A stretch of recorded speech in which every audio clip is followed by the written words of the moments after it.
Saving lives is what this is all about. Saving lives is genius. Genius 3D mammography saved my life.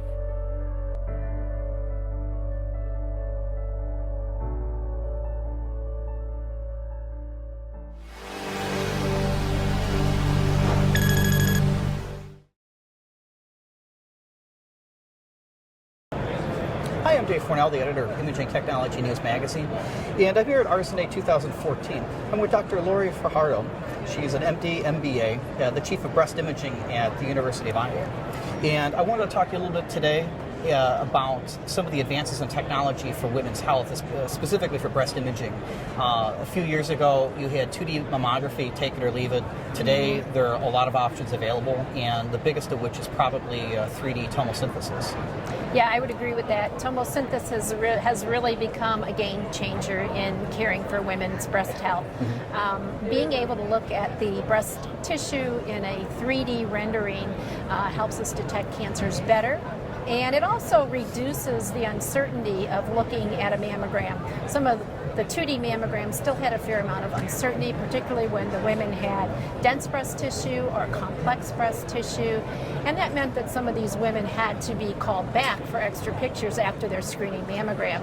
Not only does tomosynthesis find more cancers smaller and earlier, it actually reduces the number of women that are called back for extra pictures that turn out not to be anything that's worrisome.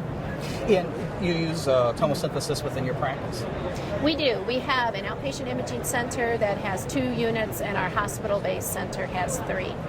And do you use these units specifically for women with dense breasts, or do you use it for whoever walks through the door? Yeah, we perform tomosynthesis breast cancer screening on all women and for all breast densities. And you know, the literature, especially the larger screening trial from Norway, has really shown us that there's a benefit to 3D mammography for any breast density. So whether the breast is very dense or not so dense, tomosynthesis has been shown to perform better for breast cancer detections. Yeah, and there's 2 systems in the market now. Hologic being the first to introduce their Selenium system a couple years ago, and this year at RSNA, GE introducing its Seneclear system. My understanding is the premise of the technology is you shoot multiple images, it creates a 3D data set where you get multiple slices, anywhere between 40 to 140 slices that you can go maybe 2 millimeters each to roll through and take a look at each one of the sections of the breast tissue. That's right, yes. And so, you know, basically you're removing the overlying breast tissue that would be above or below a potential abnormality. So we no longer have to deal with the possibility that small cancers or other worrisome findings in the breast will be hidden by the breast tissue that exists above and below the lesion. With your experience using this system, have you found cancers, or have you been able to maybe avoid sending a patient for a biopsy? We have certainly been able to avoid having patients come back for extra images for things that are simply overlapping normal breast tissues, which in the past we had a fair number of those. In addition, we have in our own collection of cases of cancers that you really only see on the tomosynthesis study. Even knowing where it is and going back to the 2D mammogram, you do not see that cancer. And of those cancers that are only detected by tomosynthesis, they tend to be a little more aggressive. They're not the low-grade cancers. They are not indolent DCIS cancers. So some cancers were criticized as overdiagnosing, and slow-growing cancers and slow-growing DCIS are those types of cancers. Tomosynthesis has been shown not to increase the detection of those cancers.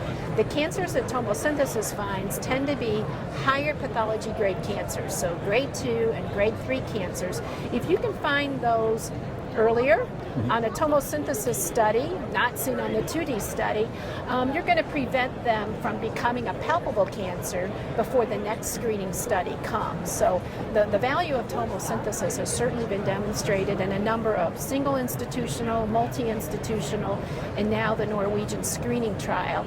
And I really think that, you know, it has been the biggest breakthrough technology in breast imaging in the last 10 years, because not only does it find more cancers, it reduces the recall rate. And we've not had a technology really do both of those things in tandem for about the last decade. And what about some of the ancillary imaging modalities that are coming online now? Breast MRI has been kind of a hot topic in the last year or so, but MRI still has issues with access, and it takes time. There's ABIS with automated breast ultrasound. Where do you see some of these other technologies and what role they play? You know, breast MRI is a wonderful technology. It's been used for many, many years as well, primarily in the diagnostic setting, although now for women who have very high risk for breast cancer, above percentages that we can measure, insurance company will pay for them to have a screening MRI every year. It is still recommended that mammography, 3D mammography, be considered the primary screening examination, and these other modalities are supplemental.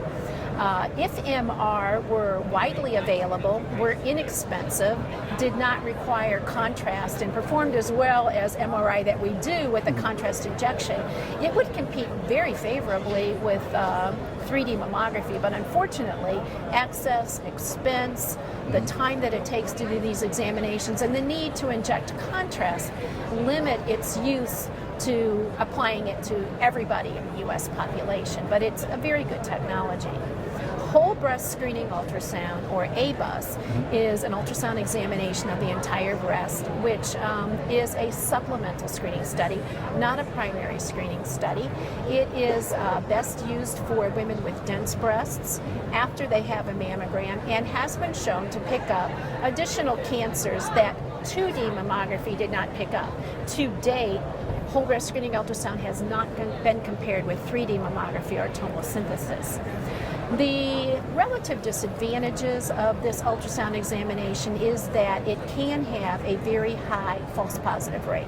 That means that it will show things on the screening study that when you bring the patient back and do an additional examination of, or perform biopsy of, do not turn out to be cancer. So it finds extra cancers, but it also finds things that aren't cancer, and so it's got some limitations. We talked about tomosynthesis, raising the cancer detection rate, but lowering the false positive rate. I think whole breast screening ultrasound needs to be refined to the level that it can do the same performance. Is there a role for nuclear imaging as well with breast screening? There are a number of nuclear approaches. There's positron emission mammography, or PEM, which uses a PET approach, and there is MBI, which is molecular breast imaging, which uses a more nuclear medicine type approach with gamma imaging. Both of those technologies have been shown to detect breast cancers, but again, they're complex. They require the injection of radioactive tracers. They're not widely available, and are relatively expensive when compared to a screening mammogram or a screening tomosynthesis study. 5 years, 10 years down the road, where do you see tomosynthesis and 2D mammography? Do you think 2D is on its way out eventually? I think that there will be a rapid uptake of 3D mammography into the market within the next 3 years, and that within 3 to 5 years, more than half of the mammography systems in the United States will be 3D. The reason that I believe that 2D mammography will be eventually phased out is that it is possible for us now, today, to take the 3D data set from a 3D tomosynthesis mammogram and create a 2D mammogram. So for radiologists who like to see the good old-fashioned 2D mammogram along with their 3D data set, you can make these synthetic mammograms from the tomosynthesis, and you don't need to give the patient extra X-ray dose to have these mammograms available. There's already some software that is FDA approved to make synthetic mammography, and a lot of vendors are working on improving that and having their own synthetic mammography available. So yes, I think within 3 to 5 years, there will be very little need to perform 2D mammography anymore. And lastly, there's a lot of public education that's come about in the last couple of years, and legislation in several states concerning dense breasts. Breast density in years past, maybe with 2D, difficult to detect cancers, and there were not a lot of options available for women that had dense breasts. Where do you see things going with the legislation and with reporting of BI-RADS to the patient? Well, I think all of this movement has had some beneficial effects to women and to the overall health perspective in the United States, because we do know that dense breast tissue can, number one, hide cancers, and number two, because a woman with dense breast tissue has more active fibroglandular tissue in her breast, she's at a relative slightly to perhaps a little bit more than slightly increased risk of developing breast cancer compared to women who have less fibroglandular tissue and more fatty tissue in their breasts. So I think this awareness has been good to educate women, about this potential risk factor. And it's also been very good because it has caused physicians, mostly, breast imagers, to think about what other modalities can be offered to these women. So tomosynthesis has certainly been a breakthrough for looking at dense breasts. And now we've got the addition of whole breast screening ultrasound for these women as well. Well, thank you very much for your time. You're welcome.